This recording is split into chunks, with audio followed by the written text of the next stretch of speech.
Okay, and we have quorum.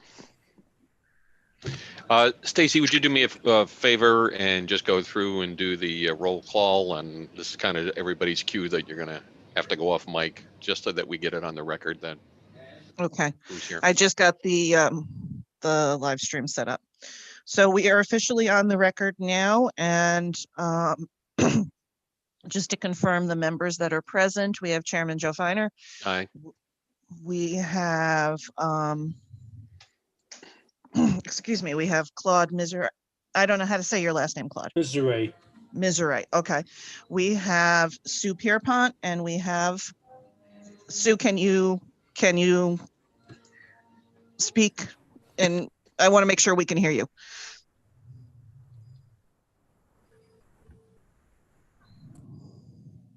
Sue, you're muted.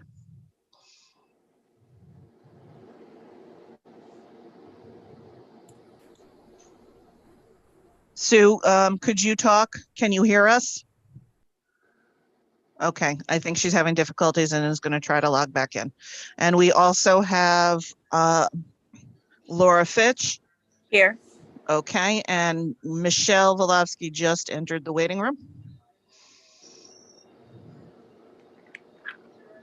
Yeah, we'll give another minute or so before we get rolling then.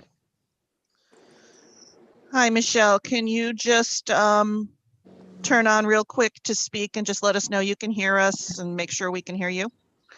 Yep, I can hear you. Perfect. Right.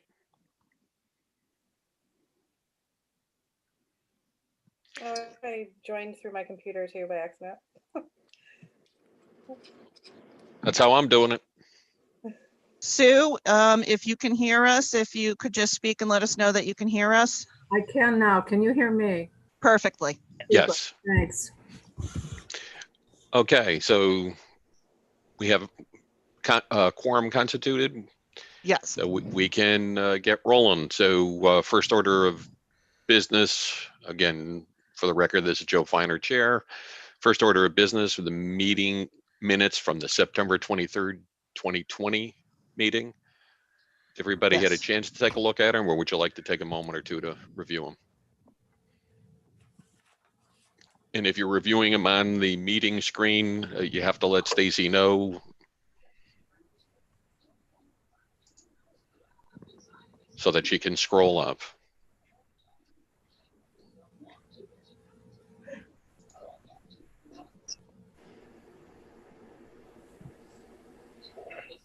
Not hearing anything and seeing Stacy scroll, I'll assume people are reading the screen.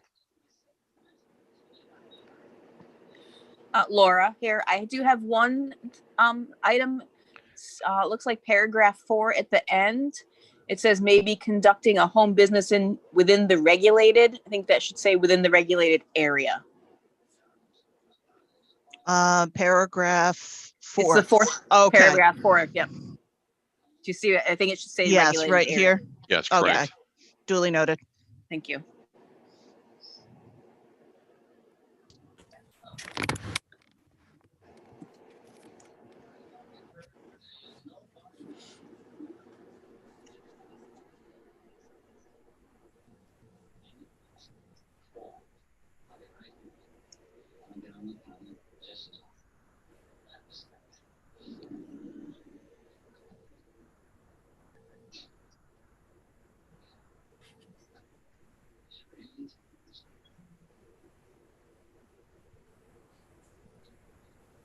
Stacy, your pace.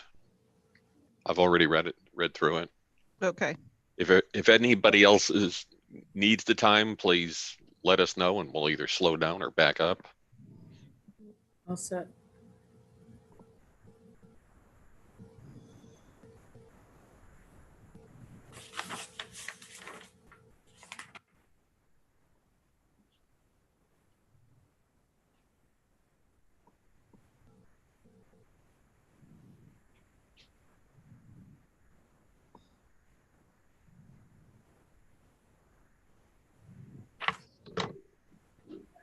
As soon as you folks are ready, I'll entertain a motion regarding the minutes. All right, this is Laura. I'd like to make a motion to accept the minutes from the September 23rd, 2020 meeting as amended. I'll second it. We have a motion and a second. Further discussion? Again, Stacy, let's go through a roll. Okay. So the motion to approve as amended, Chairman Finer, Aye. Claude, Yes. Sue, Aye. Laura, Aye. and Michelle. Aye. Motion Thank you. carries. Motion carries. Okay, next item on the agenda would be old business. There isn't anything else to add in, correct, Stacy? No, there is not. Okay, new business, the 2021 meeting schedule. Yeah, I'll get that up for you Yeah, just a moment. Take your time. So Wait a minute. Sorry. we've got the, There we go. we need the date. Yeah, we need to go through and review the dates so that we can have a regular meeting in January. Yes. Everything else is kind of flexible at this point in time. The reason why we need the regular meeting in January is so that we can go through and do our regular order of business. Plus, we need to do the water IWWC annual meeting as well. Anybody have any significant issues with the agenda as posted or the meeting schedule as posted?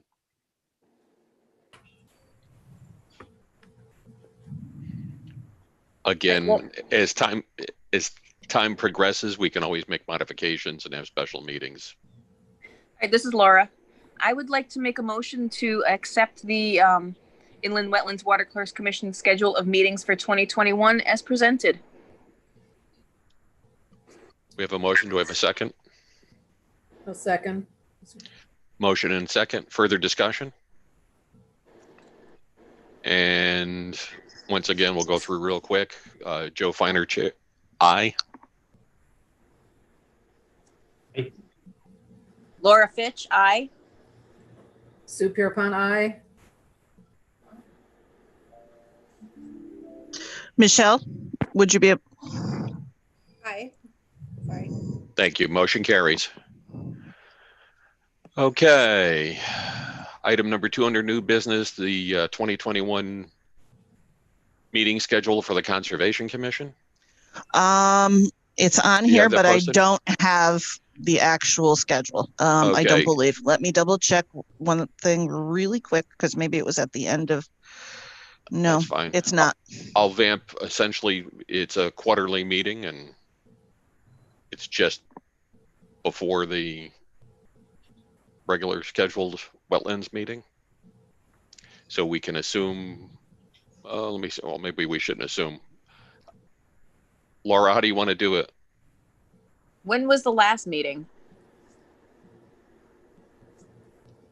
Oh boy, it was Like what do we before usually, this what do we whole. usually do? January, April. January, April.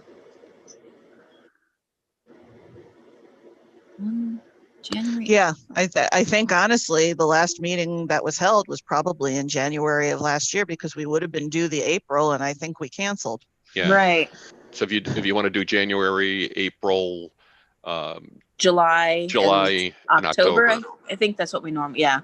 Okay. January, April, July, and October. To Okay.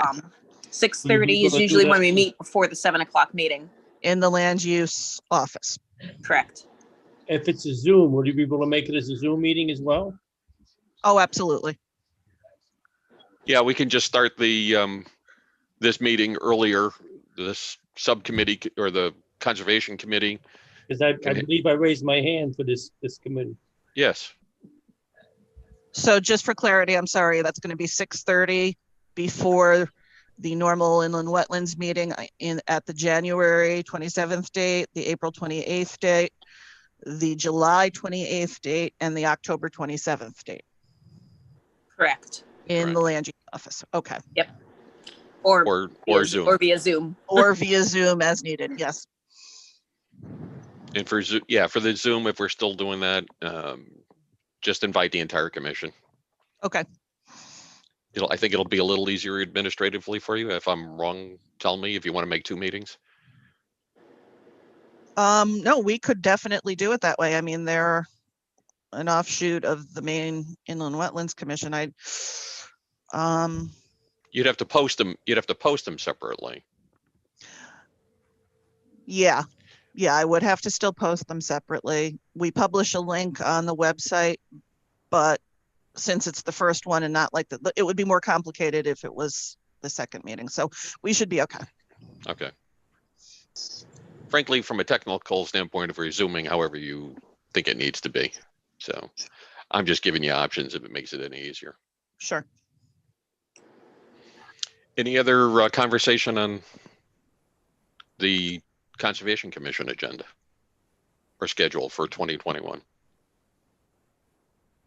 No, this is Laura. I would like to make a motion that we set the Conservation Committee meetings quarterly at 6:30 before our regular meetings at the January meeting, the April meeting, the July meeting, and the October meeting of 2021. I'll second that. Motion and second. Further discussion? All in favor? Joe Finer, aye. Laura Fitch, Rod. aye. Rod Misray, aye. Sue Pierpont, aye. Michelle Volosky, aye. Thank you. Motion carries. Okay, reports of officers, staff, and committees. We have Oh. Stacy. Hang on 1 second. Take your time. Take your time. Guys are going too quick for me. It's a very, very brief report just to give you an update on a few things that are going on. Obviously, we do not have any applications at this point. I'm not aware of anything in the hopper. You know, as you know, this is a slower time of year. But just to let you know that there's been site inspections for approved permits. I've been out once or twice to the high school nature center to see what they're doing. As of when last I was there, everything was looking good. Yeah, I've been by as well, Stacy, and it looks like they're tracking to plan. Yeah. Yep. They actually, I had spoken with Doug Craig, and they actually had managed to, after talking with the person who was going to be helping them do the trail, they actually slightly relocated the trail in order to avoid the need for quite so much grading. So they actually moved it back from the wetlands in that one little area that was kind of close to what you and I had thought might be a vernal pool. Right, kind of where it the pathway forks to go, left to the bridge, right, around the corner. Yeah. Right. So that was obviously a good thing because they moved away. They continue to be good with communication as well. 477 Smith Road has begun.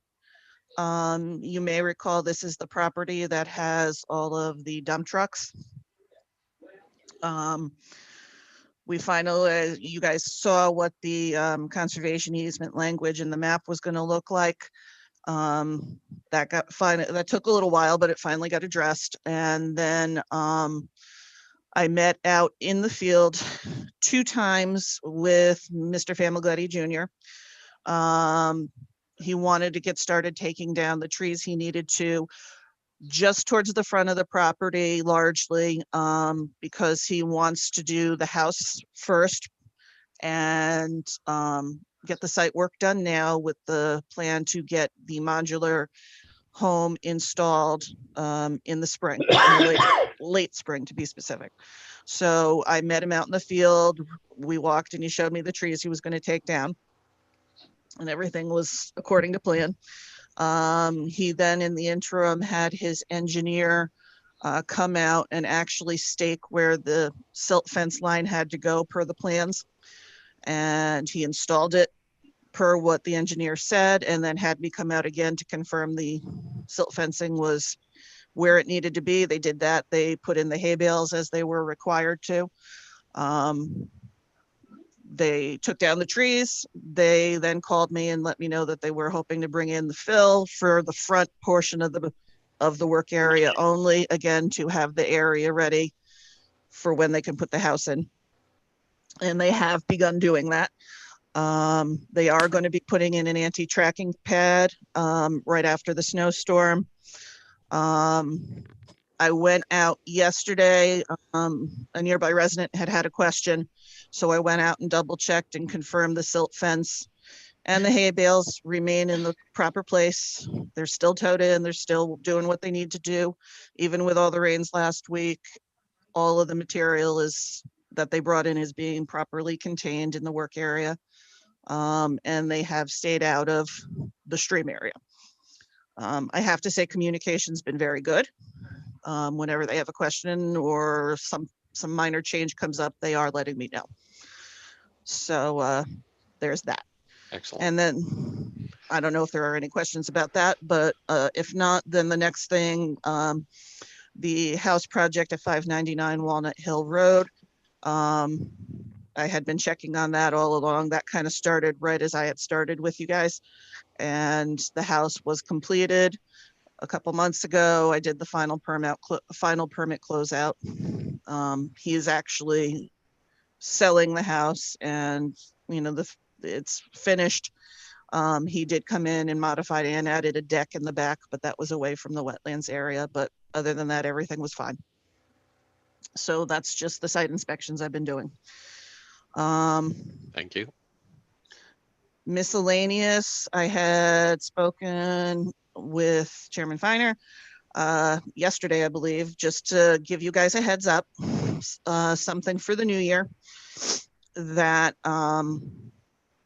under the 2017 MS4 Stormwater Management General Permit for the town, we are required to meet there's 6 areas that they want us to look at and monitor how we're doing and how we're improving in these 6 different areas. And we had gotten some help from the Council of Government that we're a member of, in terms of they had reviewed the existing language in the wetlands and zoning and subdivision regulations for all their member towns, and made some suggestions as far as changes that were needed in order to be fully compliant with the requirements of the Stormwater Management General Permit.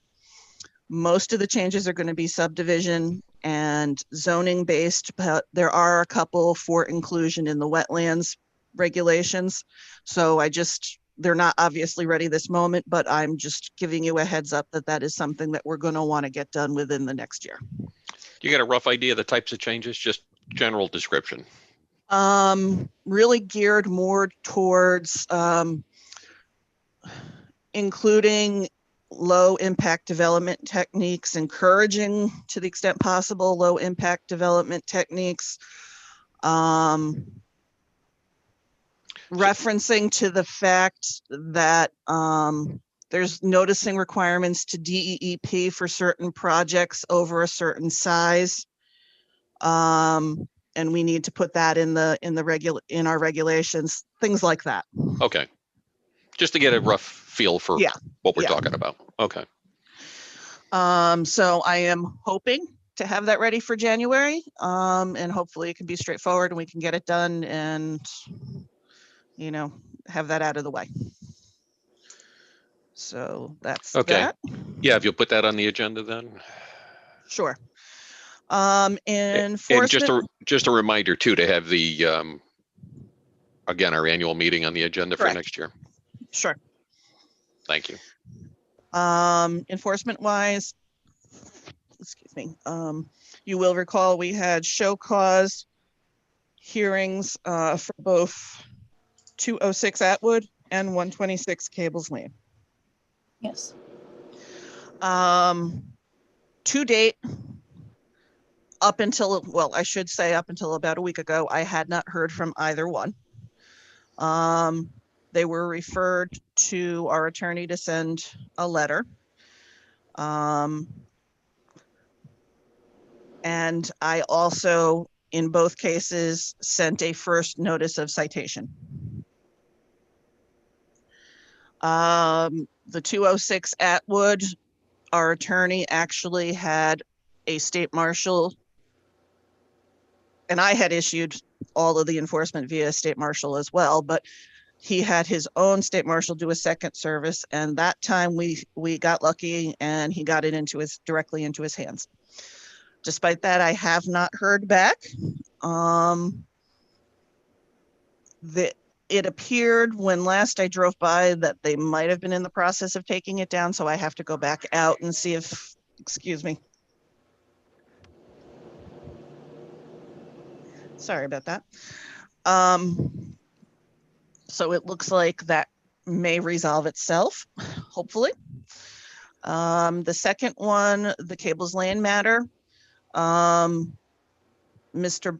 property owner obtained the services of an attorney, and that attorney contacted our attorney, asked questions about what needed to happen. Our attorney explained the need for a permit, explained the need to get something into you guys for your review. His attorney then contacted me. However, for those who don't know, I had 2 times where I was out because my children were close contacts from somebody at their school. Everybody's fine. However, that meant that I wasn't in the office for several days each time. So I missed him. I'm going to call him back and hopefully we can get something together, but I am letting him know we need something more than a back of napkin sketch for what has been done and what he is trying to do. So that is where that stands since the attorney contacted us. I did not yet send out the second and final notice of citation yet. And that would be when, the trigger would be pulled for a potential hearing. So those are the enforcement actions. Okay, thank you. Any questions from any of the other commissioners? No. No, Great. And then agent approvals, and there is one I forgot to put on here. There was one for 85 Julia Lane, a shed in the upland review area. And then there was another one for 320 Atwood Road. Also shed in the upland review area. Conservation. Okay, nothing particular with those, right? Really not, no. In both cases, they worked with me and actually improved the plan by bringing the shed even closer or even further away from the wetlands than they had originally intended to do it. So they came much further out of the upland review area than they had initially proposed. Okay, roughly how far out of the regulated area are they? Let's see. One is about 60 feet on very flat ground, and the other one probably about the same. Okay.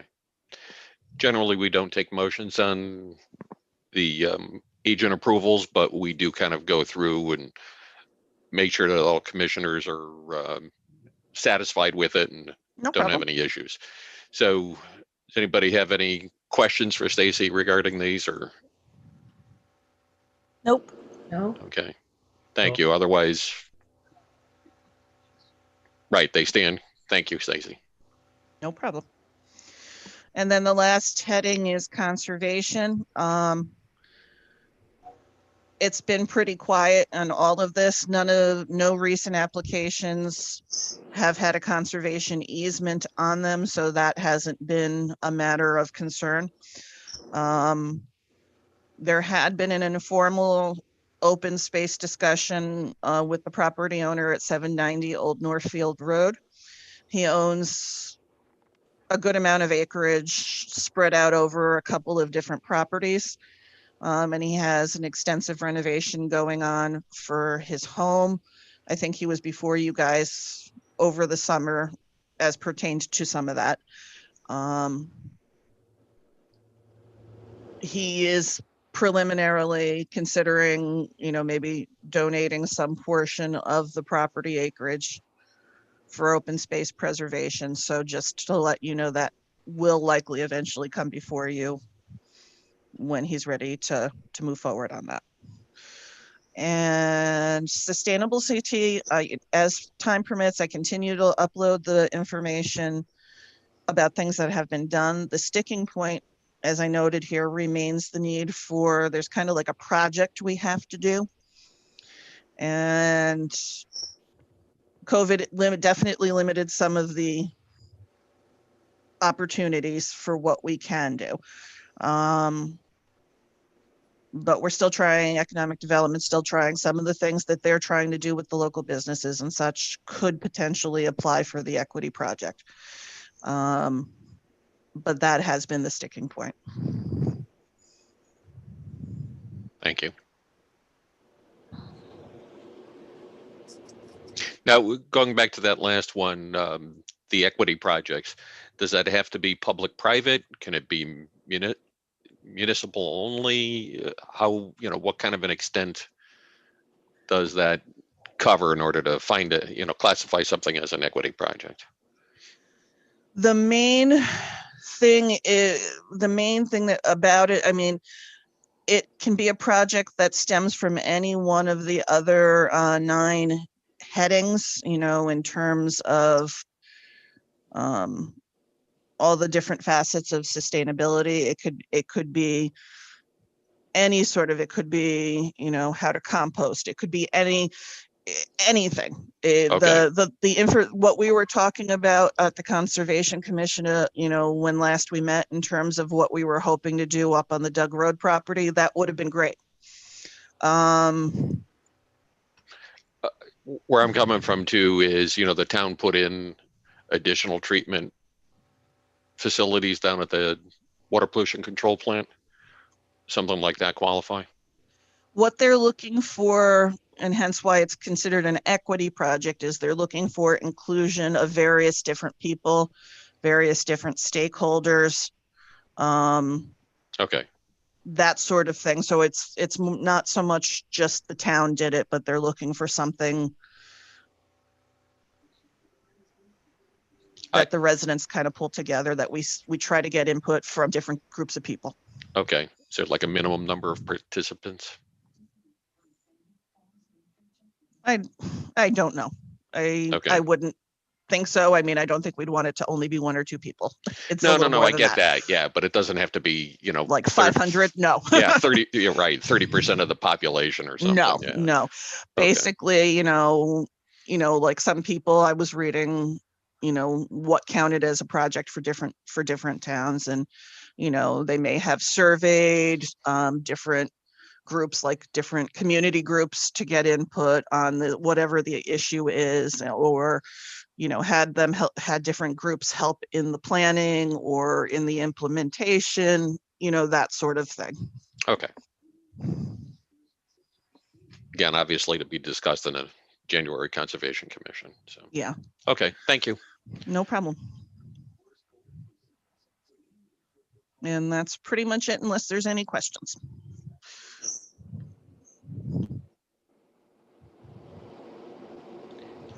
Hearing nothing, I'll assume no. Okay. So was there anything from an executive session standpoint? Just a brief summary that we talked about? Really no changes with any of the items that we had discussed. We're still on a holding pattern, waiting for things to move forward. Okay.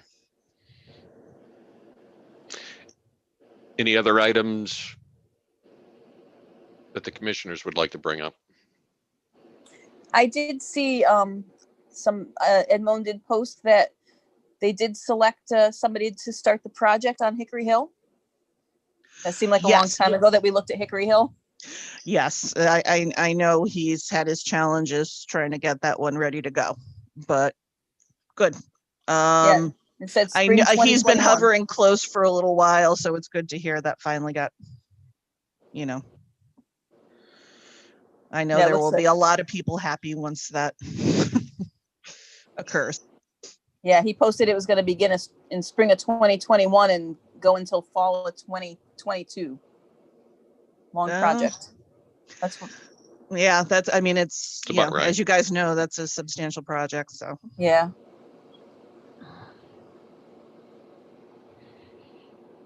It's nice to see it getting started though, or Yes, Soon. I know it's been a long time coming. Okay, unless there's any other business, do we have a motion to adjourn? I would like to make a motion to adjourn the meeting at 7:31 PM. I'll second that. You have a motion and a second. Any further discussion or argument about wanting to go longer? All in favor? And we can just do this by acclamation. Aye. Aye. Aye. Okay. Aye. That's more than enough ayes, so then the ayes go to buys. Have a good evening, everybody. Happy Bye, holidays. everybody. Enjoy the Thank you. Merry snow. Christmas. Thank you. Yeah, Merry Christmas. Merry Christmas. Thanks Yes. thanks